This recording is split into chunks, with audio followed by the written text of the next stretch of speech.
वास्तु गुप्ता, स्वागत है आपका देसी रिपोर्ट्स में। भारत और चीन के बीच जारी बॉर्डर विवाद के दौरान अब भारत मध्य एशिया में चीन को बड़ा झटका दे सकता है। चीन को झटका देने में भारत का सबसे अहम हथियार बनेगा ईरान का चाबहार पोर्ट, जिसे वर्ष 2016 से ही भारत ईरान की धरती पर विकसित कर रहा है। इसी वर्ष भारत ने चाबहार को विकसित करने के लिए 100 करोड़ का बजट आवंटित किया था। अब इसके बाद भारत ने इस पोर्ट पर अपने ऑपरेशन में तेज़ी ला दी है। इस पोर्ट के ज़रिए पहले सामान अफ़गानिस्तान भेजा जा रहा था, अब जल्द ही भारत पूर्वी यूरोप और मध्य एशिया के देशों तक भी अपना सामान पहुंचा सकता है। अब केंद्रीय मंत्री मनसुख लाल ने ऐलान किया है कि इन देशों तक सामान पहुंचाने में भारत को अब 20% कम खर्चा करना पड़ेगा, क्योंकि चाबहार पोर्ट के ज़रिए व्यापार का रास्ता छोटा हो गया है, जबकि पहले भारत को यूरोप अथवा चीन के माध्यम से ही इन देशों तक पहुंचाना पड़ता था। केंद्रीय मंत्री के मुताबिक भारत अब ट्रांसपोर्ट के 20% कम खर्चे में ही Armenia, Azerbaijan, Belarus, Kazakhstan, Kyrgyzstan, Uzbekistan और रूस जैसे देशों तक पहुंचा सकता है। ट्रांसपोर्ट में खर्चा कम होने की वजह से अब इन देशों के बीच ट्रेड भी बढ़ सकता है। यहाँ सबसे रोचक बात यह है कि भारत के साथ रूस भी चाबहार का इस्तेमाल कर सकता है। दरअसल रूस ने पिछले वर्ष चाबहार के जरिए दक्षिण एशिया में अपना ट्रेड बढ़ाने में रुचि दिखाई थी।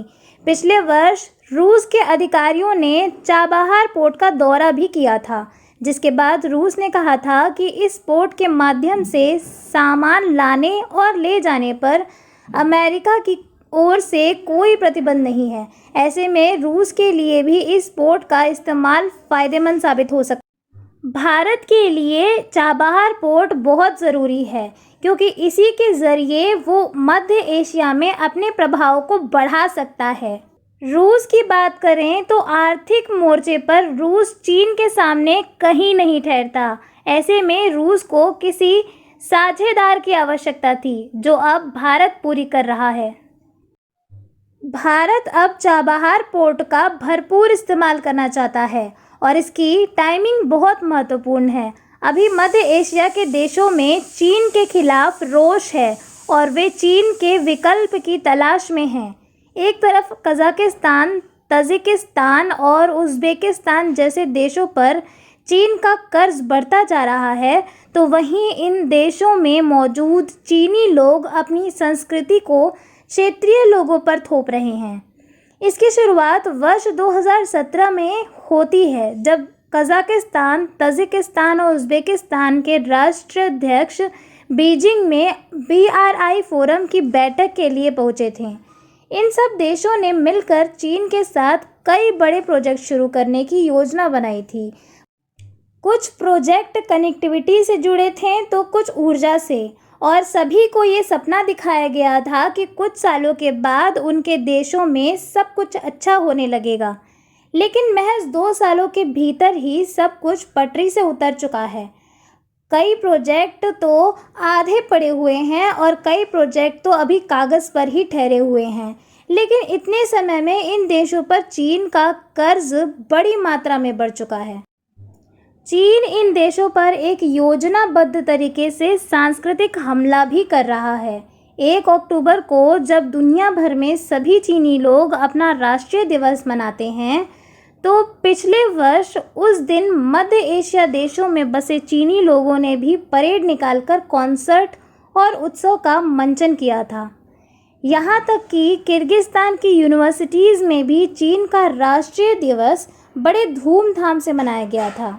ये सभी चीनी लोग BRI प्रोजेक्ट के तहत काम करने के लिए लेबर के तौर पर ही इन देशों में आकर बसे हैं, यानी जगह भी उन देशों की, पैसा भी उन देशों का, लेकिन रोज़गार सिर्फ चीनी नागरिकों के लिए। सबसे बुरी बात यह है कि मध्य देशों की सरकार इन सब पर आंख बंद करे बैठी है, लेकिन लोगों में इसको लेकर बेहद गुस्सा है। ऐसे वक्त में जब चीन ने इन देशों को अपनी जाल में फंसा रखा है, ऐसे वक्त में एक बहुत ही विश्वसनीय सहारे की ज़रूरत होगी और ये काम भारत करेगा, जो इन लोगों को चीन के बनाए हुए दलदल से बाहर निकालेगा। अब भारत और रूस मिलकर इन देशों को बड़ी आर्थिक राहत प्रदान कर सकते हैं, जो इन देशों पर चीन की पकड़ को कमज़ोर कर देगा। ग्वादर पोर्ट अब वही माध्यम है जिसके ज़रिए भारत चीन को मात दे सकता है, यानी भारत लद्दाख के साथ साथ चीन के पश्चिम में मध्य एशिया में भी चीन को बड़ा झटका दे सकता है। अगर आपने हमारा चैनल सब्सक्राइब नहीं किया है तो अभी सब्सक्राइब करें, बेल आइकन दबाएं ताकि हमारी सारी वीडियोस आप तक टाइम पर पहुंच जाएं।